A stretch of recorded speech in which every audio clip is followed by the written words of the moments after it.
will make teachers leave. But before we will proceed to our discussion, may I request everyone to please stand for our opening prayer. In the name of the Father, the Son, the Holy Spirit, amen. Lord, thank you for this new day. Bless our hearts and minds as we start our lesson today. Bless our teacher also, who will guide us, amen. In the name of the Father, and of the Son, and the Holy Spirit, amen. Again, good morning, grade 1 students. Good morning, teacher. Again, good morning, grade 1. Good morning, teacher. Okay, very good. Did you eat your breakfast already? Yes. Okay, very good. But before you will sit down in class, please pick up the pieces of papers under your chairs and arrange your chairs properly. Okay, you may now take your seats. This time, class, I want to check your attendance. Who is absent today, class? No, teacher. Okay, very good, because everybody is present and no one is absent. For that, let's give ourselves a perfect clap. Teacher will do it first and then you will follow. 1, 2, 3, 1, 2, 3, perfect. Okay, please everybody stand and follow the teacher. 1, 2, 3, 1, 2, 3, perfect. Okay, very good. So this time, class, bago magsugod si teacher, kay ganahan siya nga ma-energize mo aron mas comfortable ka sa pagkatol kay dili na luya. Okay, may I request again everyone to please stand for our energizer. Just follow the video class.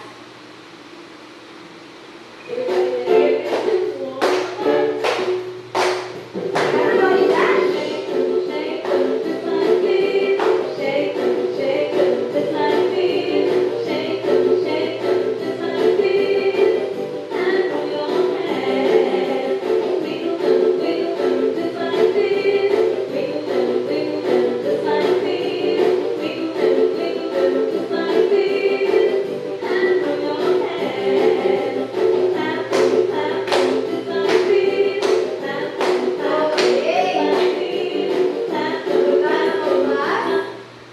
Na-energize ka ba ang tanan?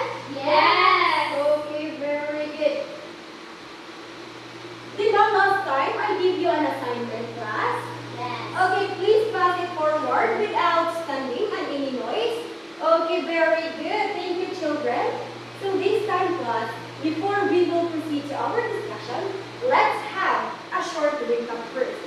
Who can tell me what was our topic last meeting? Yes, Langga, correct? Counting numbers from the objects. Okay, very good. Last meeting, class, we tackled about how to count numbers in objects. Now, class, how do we count objects? Yung sa man nakapag-count ang isa ka object. Yes, Langga. Aligay? Itag sa teacher, magsugod sa 1, 2, dayon so on. Okay, very good. Now, class, if one group has 2 objects and another group has 3 objects, pila man ka-objects ang naatanan? Yes, Langga, Tore? Hi, teacher. Okay, very good. There are 5 objects all together. Very good. And now, class, do you still have any questions or clarifications regarding to our previous topic? No. Okay, if wala na questions, then let us proceed to our new topic for today. But before that, let's have a fun activity first. So this activity, class, is what we call count and combine. Okay, our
sa second batch. Kung iputan na ito pila naman.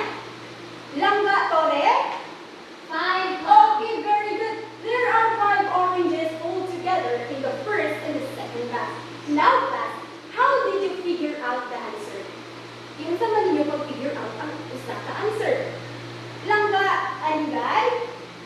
Gihapon sa kalso teacher. Okay, very good. Giihap tagsa-tagsa. And now, class, what did you do to the 2 boxes? Sa man ninyo what? Yes, Langga, Tore. Amo gi-combine. Okay, very good. Combine ang first box o ang second box. Now, class, what operation is used when combining 2 objects? Kung sa mga ang operation na gamitin, yes, Langga, Tore. Addition. Okay, very good. So, addition. And now, class, do you have now an idea what is our topic for today? Yes. Who can tell me what is our lesson for today? Yes, Langga, Alingay. Addition teacher. Okay, very good. Today, we are going to tackle about illustrating addition as putting together or combining or joining sets.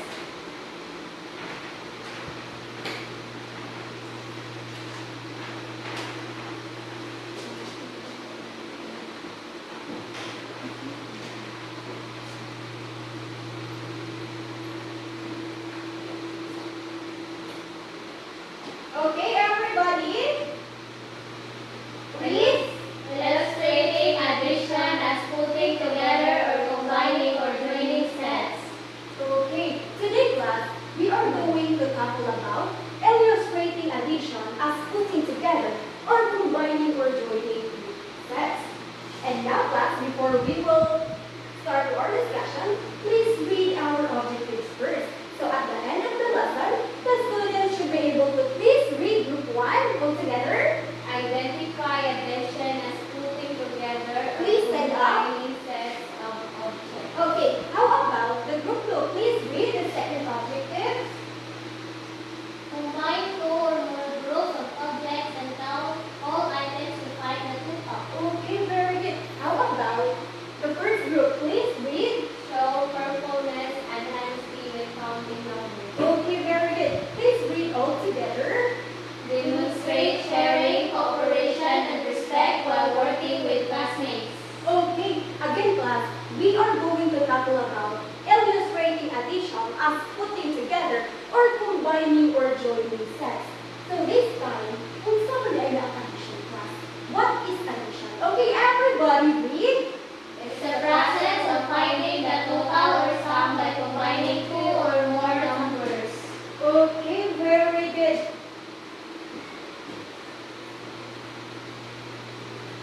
So talking about addition class, it is the process of combining or joining 2 sets sa pamaagi sa pag-combine sa duha ka numero. Very good. So ang addition class, mao ni siya ang isa ka proseso sa pagila kung pila tanan ang iyahang sum pinaagi sa pag-combine sa duha or labaw pa ka mga numero. Sa ato pa, kung ato ang i-combine ang duha ka grupo sa objects, makuha nato ang iyang total or sum. Nasabtan ba mga bata kung unsa ang addition? Yes! Okay, very good. So ang addition class, naa siya duha ka types. Gitawag nato siya og addends o sum or total. Again, kung sa ganito ang duha ka types sa addition,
ana class naa siya isa ka apple. And then ni share si Jero og 3 apples.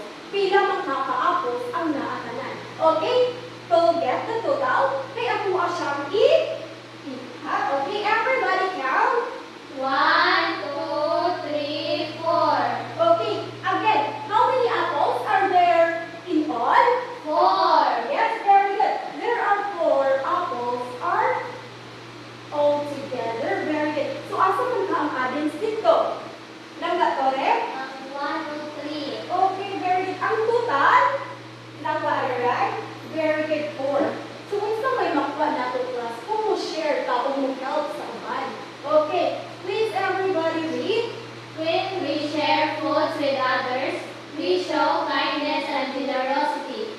Can boys share among their friends? Okay, very good. When we share foods with other class, we show kindness and generosity. So, pasabot ani, kung kita mag-share ka o pagkaon sa uban, nagpakita nga bukutan ka o generous ka. So, meaning, dili ka selfish. Right? Yes. So, now class, can both boys and girls ba can help their friends? Langga, correct? Yes. Okay, very good, of course. Boys and girls can help share their classmates. Very good. Next, we have the emergency preparedness. Okay, everybody read. Maria prepared 4 bottles of water for the emergency kit. Alex added 3 more bottles. Si Maria class, nag-andam siya o upat ka bottles of water para sa emergency kit. O nidugang si Alex o tulo ka bottles ka tubig. Pila man ka water bottles ang naatanan. Okay, let's count all together. Everybody, 1, 2, 3, 4, 5, 6, 7. okay, 4 plus 7 is equals what? Langga, and guys? 7. Okay, very good. There are 7 bottles of water all together. Asa mo ka ito ang addends? Langga, tore. 4 of 3. Very good. Ang 4 of 3 mo ang gitawag na ang addends. Kaya mo ni siya ato gigamit sa pagkuha sa sum for total. Very good. How about the sum for total? Langga, ay right. 7. Okay, very good. Ang sum for total na ko ang 7. Very good. So now class, kung saan ka mga ato makuha kung di ka mag-prepare during emergency? Everybody? Correct counting of emergency supplies help families become prepared during typhoons, floods, and earthquakes. Can everyone help prepare emergency kits at home? Okay, very good. Correct counting of emergency supplies class, nag-help sa family na maka-prepare kung na ay mga kalamidad na muabot, sama sa mga typhoons, mga floods, o mga earthquakes. Now class, can everyone ba help prepare emergency kits at home? Langga, correct? Yes. Okay, very good. Yes. Bata man, o mo lang, kahit pwede ta mag-help nga mo prepare o mga emergency kits during na ay mga kalamidad na mahitabo. Very good. So next we have caring for animals during storms. Everybody read. There are 4 puppies in a safe shelter before the storm. Volunteers rescued 2 more puppies. Okay, naayong pagkapapis class ang naag sa safe shelter before niabot ang strong storm. And ang mga volunteers, naka-rescue sila kung duha pa ang mga puppies. Pila naman ka ang mga puppies ang naatanan. Okay, let's count all together. Everybody?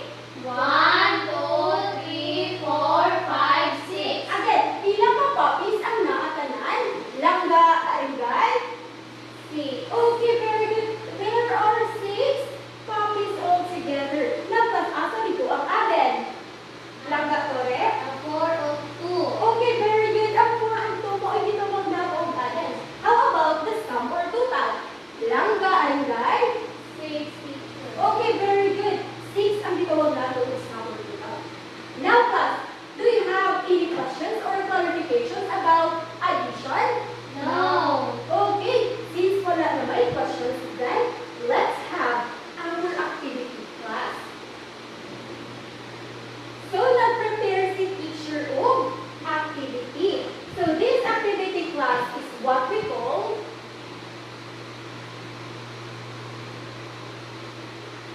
addition machine adventure.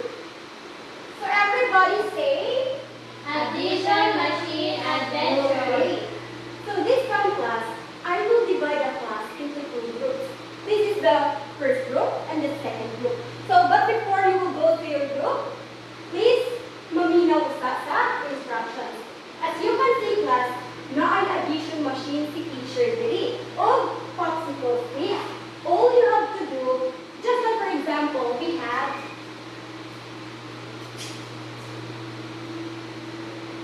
2 plus 3. Just like for example, na-apply 2 plus 3. So para makuha nato ang sour total, ato siyang i-add or i-count using our popsicle sticks. So dili ako ang ibutang ang atong gitawag og addends. Very good. So let's count all together using our popsicle sticks. Everybody, pila ganini? 2. Okay, let's count all together. 1, 2. Okay, very good. How about this one? Pila Three. ako? Muli. So we will count 1, 3. 1, 2, 3. So to get the answer or total class, ato ang i-add kung pila tanan. Okay, let's count all together. 1, 2, 3, 4, 5. Okay, very good. There are 5 in total. So again, 2 plus 3 equals what? 5. Okay, nasabtan ba class? This is Yes. how to use our addition machine. Very good. So this time, please go to your group. Okay. So for the group 1, please everybody read group 1 and copy to your paper. Sharing school supplies. Nina has 3 pencils for the group activity. Mark adds 2 more pencils to help their classmates. How many pencils did they have in all? Okay, your task class is to put the popsicle sticks here in our addition machine. After that, you will add the addends and then you have to count all together. So the group 1, are instructions clear? Yes. Okay, very good. So this is your question class. You will answer this one, group 1. Later, after you will write the number sentence here. Are instructions clear? Yes. Okay, very good. How about the group 2? Everybody, Disaster preparedness. During an emergency trip, Maria Maria prepared 4 emergency flashlights while Jero Jero prepared prepared 5 flashlights. more More. for their class emergency trip. How many flashlights are there in all together? Okay, your task class is to put first the set of sticks, right? Yes. Okay, and then you will add the second set of sticks, and then you will count all together. So this is your guide questions, group 2, after you will put the number sentence in our addition machine. Okay? Is accurate counting important when preparing emergency supplies. Okay? You will be given 5 minutes to do that activity, and then you will present here in front. Are you done? Yes. Okay? We have request the group 1 to come here in front. Okay? Your task again.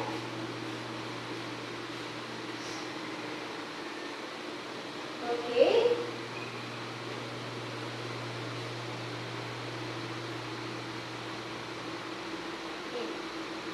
Si Lina kay Mike tulo ka pencil plus 2 kay giada ni Mark og 2 ka pencil.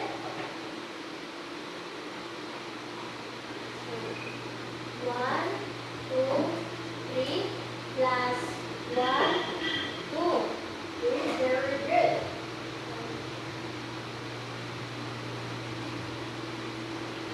Ilan mo po ang total kung hindi add ang 3 plus 2?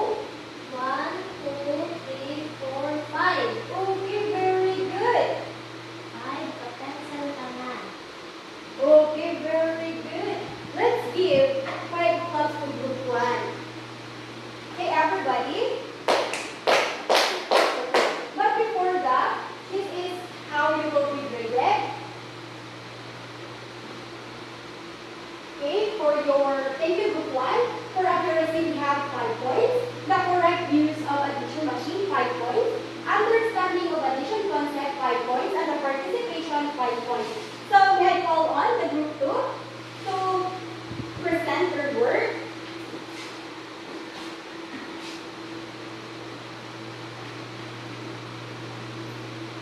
Okay.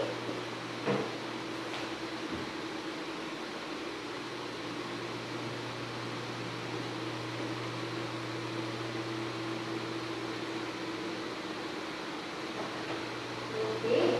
4 plus 5 equals what?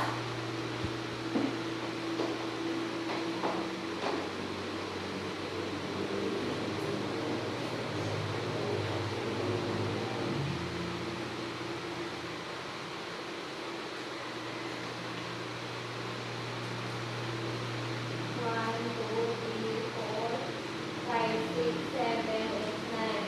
Okay, very good. We have 9. Very good. Now, why is accurate counting group 1 important, group 2 important when preparing emergency supplies?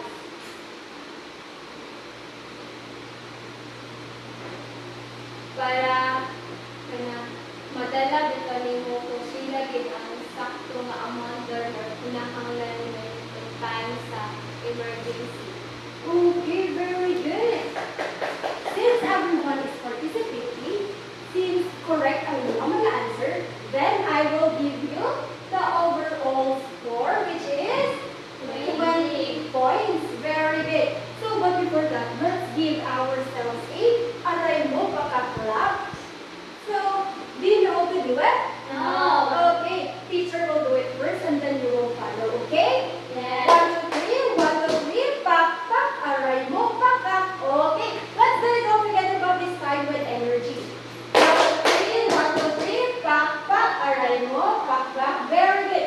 Do you still have any questions, class, regarding to our topic for today? No. Okay, since wala na may mga questions, then nag-prepare a short quiz. See, teacher, I will give you 5 minutes, class, to answer this quiz. To know na nakasabot ba dito sa inyong lesson today. Are you done? Yes. Okay, very good. Okay, very good, Kai. Dagko ang mga score, ako ang mga children. Nagpasabot kiningan, nakasabot yun mo sa atong discussion. So now, class, since everyone is mga dagkog score, tagaan na tuod. Pakpak ang ato ang mga kaugalingon. Do you know how to do it, the nice clap? No. Okay, this is how to do it. N, I, C, C, C, E, E, E. Nice, nice, nice. Okay, let's do it all together.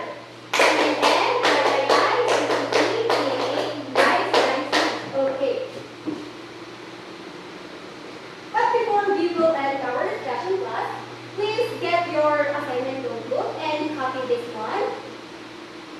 Okay, everybody read. Read the simple problem solving and illustrate the addition process. Write the number sentence. Okay, so you will pass it next meeting. Are we clear? Yes. Okay, very good.